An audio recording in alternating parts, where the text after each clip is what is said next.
Hello,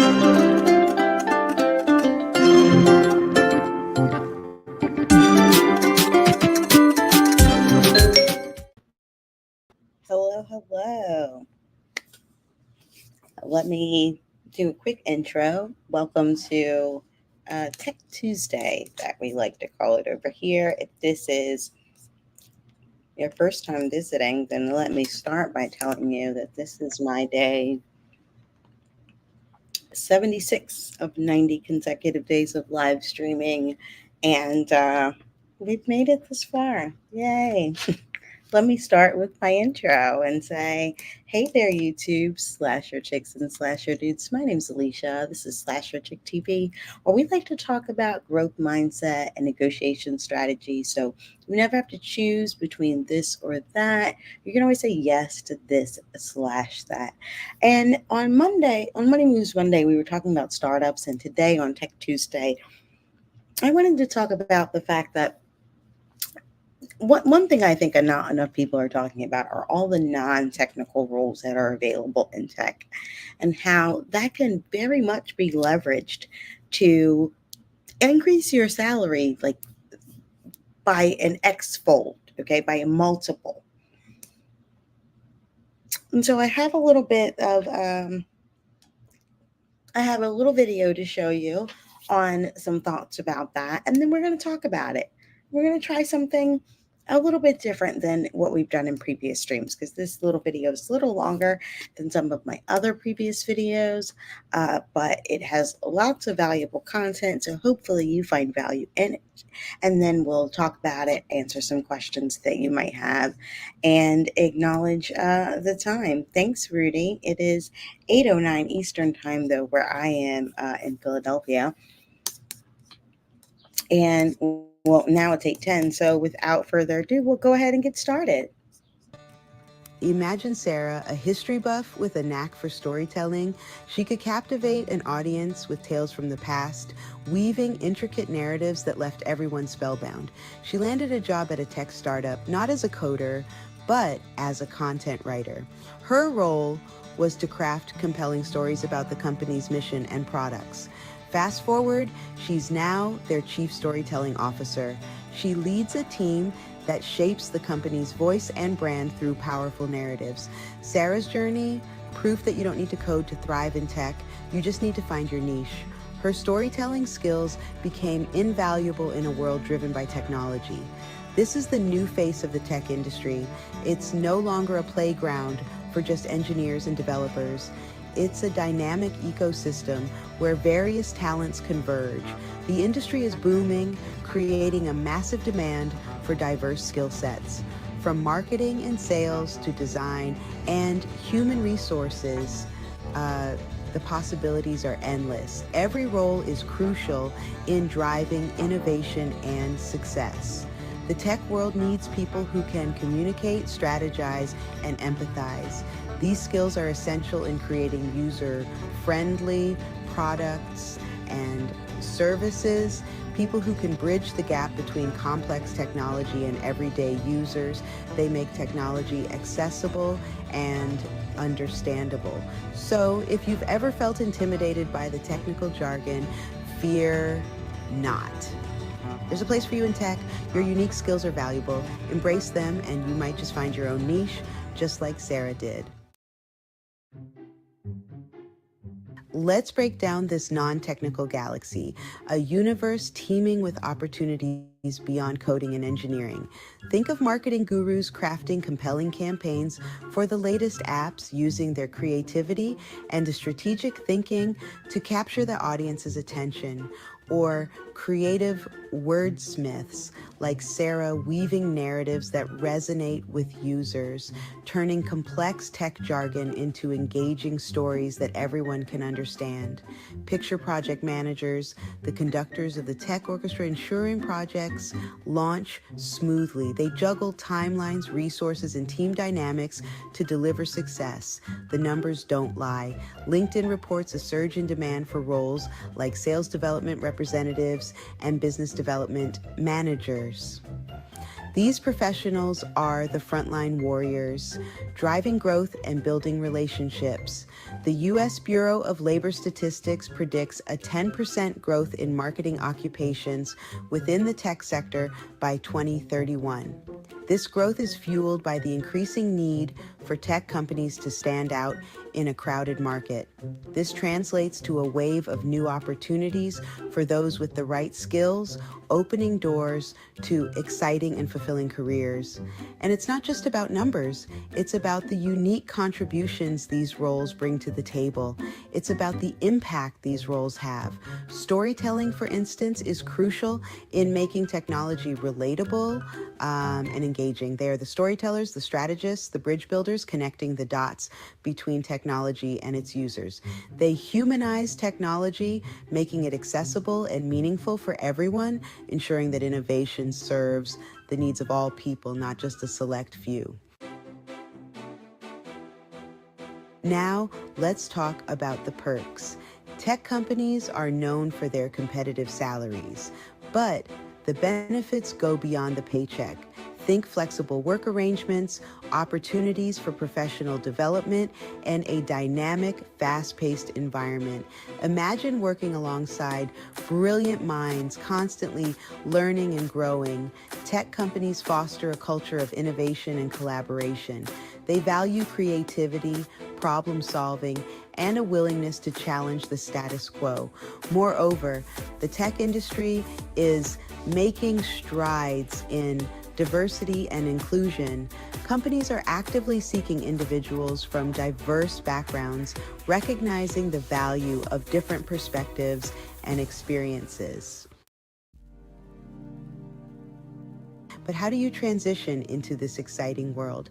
The journey might seem daunting at first, but with the right approach, it can be incredibly rewarding. The answer lies in understanding the transferable nature of skills. Are you a natural communicator?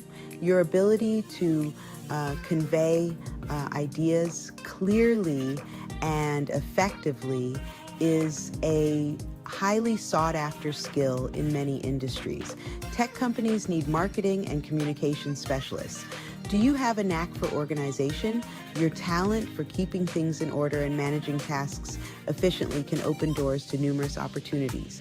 Project management roles are in high demand. Take a closer look at your current skill set. Identify your strengths and interests.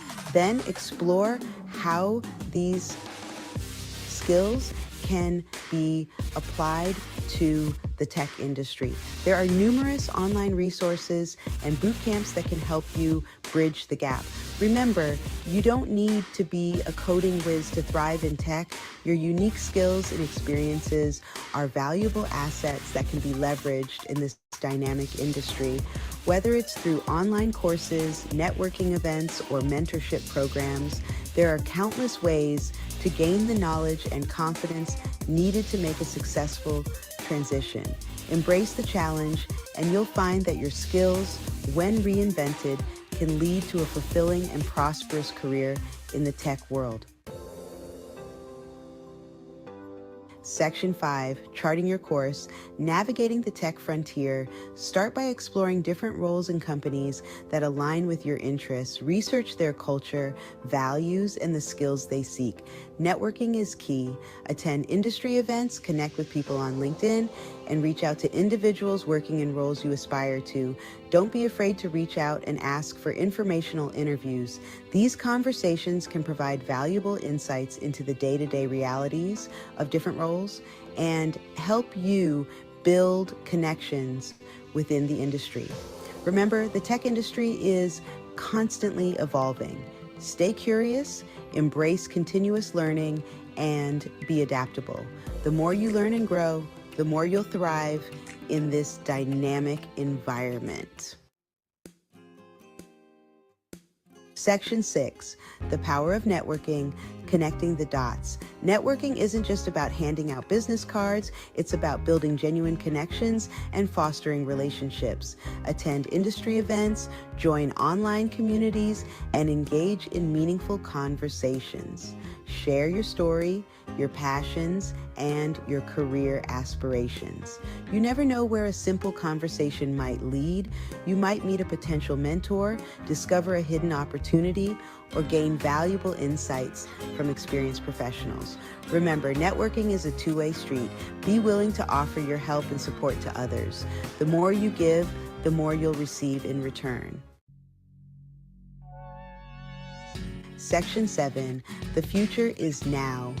Embracing the non-technical revolution, the tech industry is no longer a niche sector. It's the driving force behind innovation across all industries. From healthcare and finance to education and entertainment, technology is transforming the way we live, work, and interact with the world. This digital revolution demands a diverse workforce with a wide range of skills. It's not just about coding anymore, it's about creativity, communication, problem solving, and empathy. It's about humanizing technology and making it accessible to everyone. So whether you're a seasoned professional looking for a career change or a recent graduate exploring your options, the tech industry welcomes you with open arms. Section 8, Breaking Barriers, Diversity as a Driving Force. The tech industry is becoming increasingly aware of the importance of diversity and inclusion. Companies are actively seeking individuals from underrepresented backgrounds, recognizing the value of different perspectives and experiences. Diversity fosters innovation. When people from different backgrounds, cultures, and walks of life come together, they bring unique ideas and perspectives to the table. This diversity of thought is essential for driving innovation and creating products and services that cater to a global audience. Moreover, a diverse and inclusive workplace creates a more welcoming and supportive environment for everyone. It fosters a sense of belonging and allows individuals to bring their whole selves to work. Section 9, your tech adventure awaits. Take the leap. The tech industry is brimming with opportunities for those who dare to explore. So what are you waiting for? Embrace your inner techie, even if you don't code. Your unique skills and perspectives are valuable assets in this dynamic and ever-evolving industry. Take that first step, update your resume, network with industry professionals, and explore the vast array of non-technical roles available. The tech world is waiting to welcome you with open arms. Your tech adventure awaits. Take the leap and discover a world of possibilities.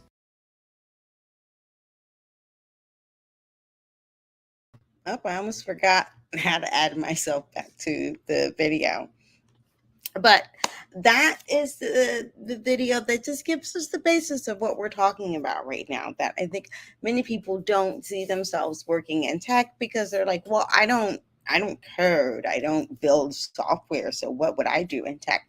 And the bottom line is that all tech companies still need all of the other functions at their company. They need marketing, they need operations, they need customer support and customer service, they need sales, and I there's a lot of people that talk about transitioning the tech through sales as a avenue, and that's one avenue that you can enter where you don't necessarily have to have previous sales experience because you can start at an entry level role and kind of work your way up through the ranks. But that one takes time if you don't have that previous sales experience. And also, the sales cycle for software is long. So, not everybody can afford to do that. Some people are at a point they've made a certain income and they're not able to take a cut in order to transition to tech, but they haven't realized that they could do the same role that they currently do in order to transition into tech. So, I had previously told my story about how I made the move, and part of it was I had the thought, well, if I'm going to be doing this work, and I was working at what was a nonprofit, but we worked with for profit companies, so we operated much like a startup. And my thought was, well, if I'm going to operate like I'm working at a startup and be expected to work like an owner or work like a maker, uh, then I want to get paid like I work at a startup. And so that was kind of what led me to make the transition. Now, I will share some other examples for you here that perhaps one hadn't thought of. Uh, and one thing you might be wondering is, well, then where would I find these kind of jobs? And the example I'm going to share right now comes from uh, a website called Well Found. It used to be known as Angel List, and now it's rebranded as Well Found, and it is a platform of venture-backed startups to hire, and essentially mostly through networks. So you can create a profile in here, make yourself available, but you can also apply directly to jobs. So this one here is a customer success manager at Grow. Grow is a global team of technology, climate, and agriculture experts. We have built an AR-powered platform that helps customers tackle the most pressing challenges, from forecasting and ensuring supply chains to climate change and food security. So if you had experience supporting people in some sort of customer service and almost any of those industries, you could possibly transition that to here. But let's just say, okay, so they are looking for someone that does have some technical experience in that proficiency with Python, but that is a proficiency. They're not necessarily looking for expert, right? So you could add to your own technical skill set by doing side projects that at least allow you to share your knowledge if you are interested in a more analytical role. That's kind of one of the things that led me down the rabbit hole, and wanting to add a technical skill set to my background and focusing on more people analytics. So if you are used to doing some sort of analytics or reporting on data, this might be something that you could still pursue. Well, the other thing I also recommend to people is, even if you don't have every single thing that's on the job posting, that's not a reason to tell yourself no. That wait, at least let them tell you no. But if you feel like you've got 80% of it, definitely apply. If you like you got 70% of it, I say apply.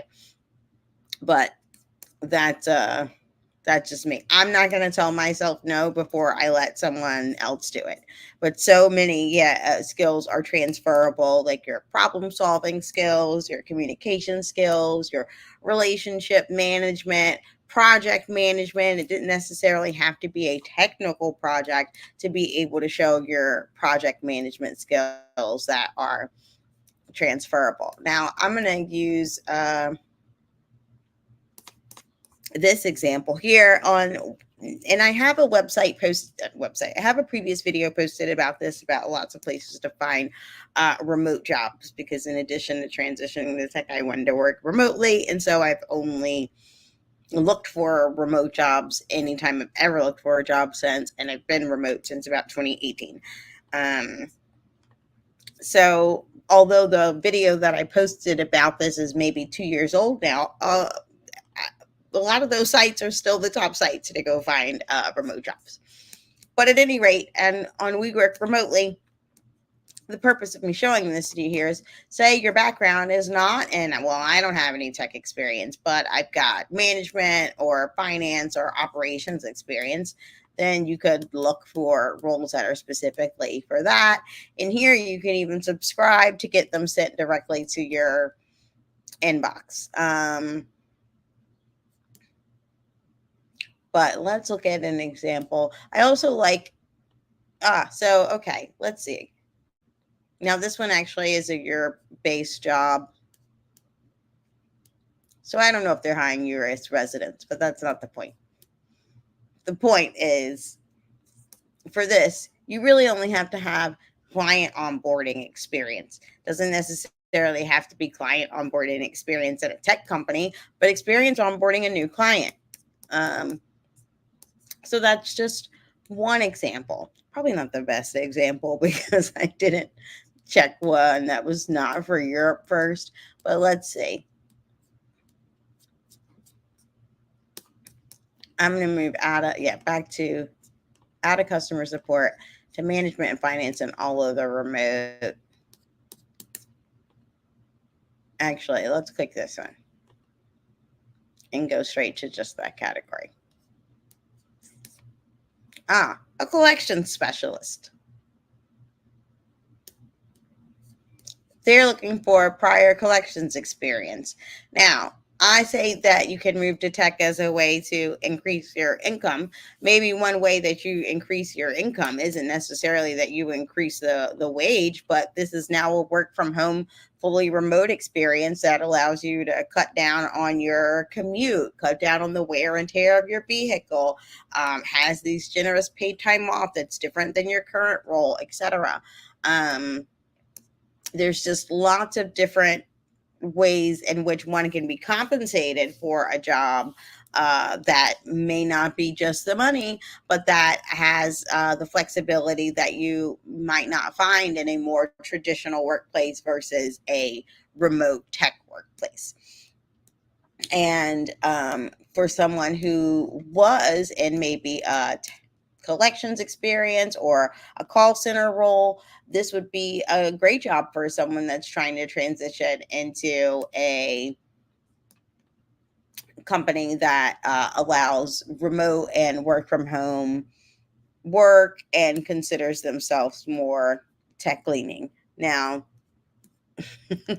based on some of the things we were talking about yesterday on Money Moves Monday, why they're here because they're remote, not necessarily because they're a tech company. But I wouldn't be surprised if they are also adding, like, and this is how we add AI and tech to doing collections. Or maybe perhaps they focus on tech companies as part of their customers. Who knows? Um, but it's another place to look and to continue to do your vetting. Now, in addition to those informational interviews that were mentioned in the video and going to networking events, some companies will often also have like maybe open houses where you can go and learn about jobs that are this is usually maybe available for more kind of entry level jobs at startup roles. But I know it's something we've done previously when we've had a position that's new to the organization and is an entry level role that someone right out of college could do, but perhaps requires a unique blend of skills that it warrants more Q&A available for those who are interested in it, like a product specialist. Some companies have those where that's more of a customer service and technical support role blended into one, and a little bit of sales all at the same time. And but if you find those kinds of roles or something like product marketing, you're able to look at a lot of transferable skills that are of value in the tech space that you might not have realized. So that's my spiel for today on my Tech Tuesday. And what I was going to try a little bit differently is one of the things I had mentioned to you before, Coach Sherry, is that at some point, once your lives are uploaded, you can edit them on the studio. And when you edit them, what it looks like happens is then instead of this being just in your live feed, it now goes into your video feed and would be posted just like a video. So if someone was coming to your channel, now they'd see the video versus it being over in the live section that they have to kind of click into. And so what I wanted to say is if I try that format of, hey, here's a little thing that happens at the beginning, then we have a little Q&A and conversation, then am I able to quickly and easily repurpose the video directly after as the one that's Jen uploaded. And I feel like I've seen other creators actually do this because there's this one guy, I can't remember who it is. It's either this gentleman that has a film channel where he talks about his film freelancing company, or it's a gentleman that used to work for Dave Ramsey and now has a finance channel where he talks about wealth building. I can't remember which one it was, but one or both of them, I was in the live stream. Okay. I remember catching the end of the live stream, what they were talking about. And then, like, I had to go do something, got distracted. And then I went right back to their channel and it was like posted like it's a video. And I'm like, I know I was in that live stream. And I messaged them in the comments, like, hey, do you repurpose your live streams? I never got an answer. So I don't know. So that's why I'm like, well, I'm gonna test this out and see how does that work, and we'll see how today goes, Coach Cherry. But that's what we'll hopefully learn from said experiment as well on this day 76 of 90, because I am, in addition to just building the YouTube muscle, right? I am committed to having gained clarity about what is my live stream format after this. And see, I appreciate, like, you've gotten that clarity, Coach Cherry, on like, now I clearly have a podcast and a format that I can continue to repurpose any live stream that I do by putting them in this podcast location, and that being, a place for my evergreen content that also doesn't require me to get on camera every time. Genius, chef's kiss. Um, and I haven't figured out that format for when I want to, for things to just be able to talk about where I don't feel like I have to show something and on a consistent basis. I just still haven't figured that out for myself. So I think so that's why I want to test it another way out that I think also makes it a little bit easier for me. Because one thing I also have learned from this 90-day live stream challenge is you got to make it fun. It has to be fun for you, as far as the, like, because YouTube is not easy. And so it has to be something that you legitimately just really enjoy doing. And if you add a lot of friction to that, which is also, it's already, you know, enough friction, it makes it even harder. I definitely think you should do that, Coach Sherry. I mean, one, how certainly can't hurt. Two, that order of operations is certainly the better way to go than the other way around, because then if you make the content elsewhere and then try to repurpose it on YouTube might ding you for this reused content, John. Versus if you start the content on YouTube and you repurpose it elsewhere, YouTube don't care. They just want you to keep people on the platform for as long as possible. So that's another way, yeah, to leverage that in multiple places. Um, so yeah, that's a good tip too. Because one thing I've also been thinking about is with whatever's going on with this TikTok ban. It's one of the reasons why I haven't continued to work on my TikTok channel, because I'm like, well, what's going to happen with this ban? What are people going to do? Like, and so what's the point of even growing a community there? But it is a whole different community, so maybe it does have some value. But let me see if I can even. Oh, this is my channel. Here we go. But I don't even pay. I definitely over there consume more than I take in. Yeah, Coach Sherry, I hear you. It's definitely hard to post on days like this. So figuring out a way to get, one, make it easy, or two, allow me to pre-record. Because maybe another, I wanted to try it with using the AI to record it, right? But another way to try it is when you've got the time, energy, and space, right? Is pre-record as much as you can of the first part of your live, the part that is the content delivery, and then move on to the Q&A afterwards. And that could still also work for your podcast model because you could still be able to repurpose that in the end. Um, so that's another good idea.